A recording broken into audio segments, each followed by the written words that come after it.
Some companies just always seem to make the right move time after time. Well, I'll tell you, it is not luck. It's all about having a really clear map of their world. Today, we're going to learn how to draw that exact map, how to understand precisely where an organization stands so we can figure out where it's going to go next. It's the first question we have to ask ourselves, right? In a world that's moving so fast, why would you ever pause to analyze instead of just acting? The urge is to just go, go, go. And here is the answer.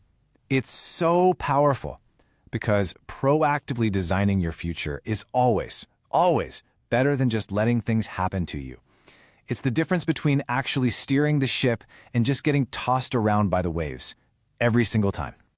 So all of this boils down to one single incredibly important question that kicks off any real strategic journey. Where are we right now? And answering this isn't about gut feelings or guesswork. It's a real process. So let's walk through exactly how it's done. Our journey starts, maybe surprisingly, not by looking at internal reports or spreadsheets, but by looking out the window. Seriously, because to understand your place in the world, you first have to understand the world itself. And one of the best tools for this is something called a steeple analysis. It's just a structured way to scan that big, broad, sometimes chaotic external environment for anything that could be a driver of change for you. Steeple helps us break down the entire world into 7 manageable chunks. We look at social trends, what are people into these days? Technological shifts, what new tech is coming? Economic factors like interest rates, environmental concerns, political changes, and of course, the legal and ethical guardrails. Thinking through each of these is kind of like creating a super detailed weather forecast for your business. Okay, so once you've scanned the horizon and you've got a feel for the weather outside, it's time to turn that focus inward. You have to take a good, hard, honest look in the mirror at what your own organization is working with. So what are we looking for in that mirror? Well, we start with the obvious stuff. Your financial resources, cash, credit, the basics. Your physical stuff, buildings, equipment. But then it gets way more interesting. We're talking human resources, the incredible skills of your team. Your know-how, that's your secret sauce, right? Your patents, your unique processes. And finally, your reputation, that invisible but oh so powerful asset. And this brings up a really critical point. It's pretty easy to count your hard resources, like the money in the bank or the number of factories you have. But the soft resources, things like your company culture, team morale, that collective knowledge, those are so much harder to measure. And yet, so often, they're the very things that make or break a strategy. All right, so we've looked outward at the world. We've looked inward at ourselves. Now for the magic. It's time to bring those two views together. This is the moment we actually sit down and create the map. And the classic tool for this, you've probably heard of it, is the SWOT analysis. It's a beautifully simple but incredibly powerful framework that stands for strengths, weaknesses, opportunities, and threats.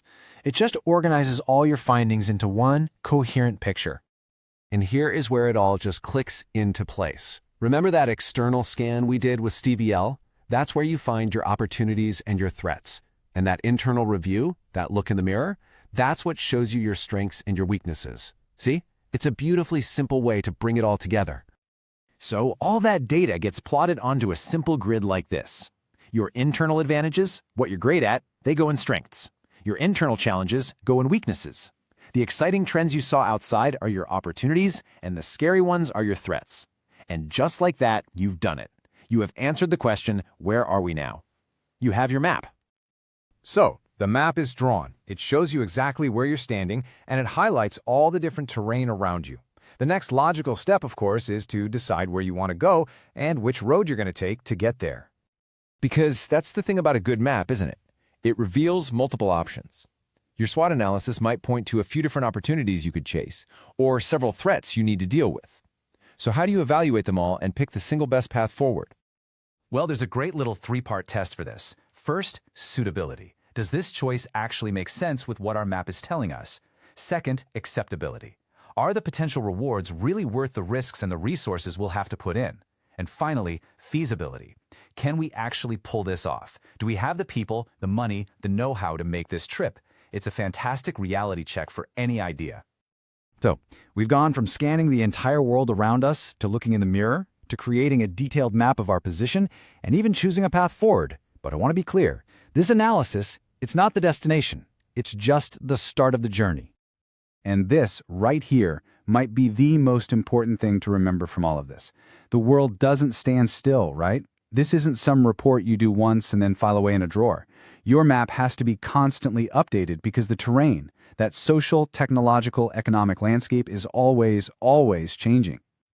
So there you have it, a clear, straightforward way to understand your organization's place in the world so you can make smarter decisions. You now have the tools you need to draw the map. The only question left is, where will you decide to go?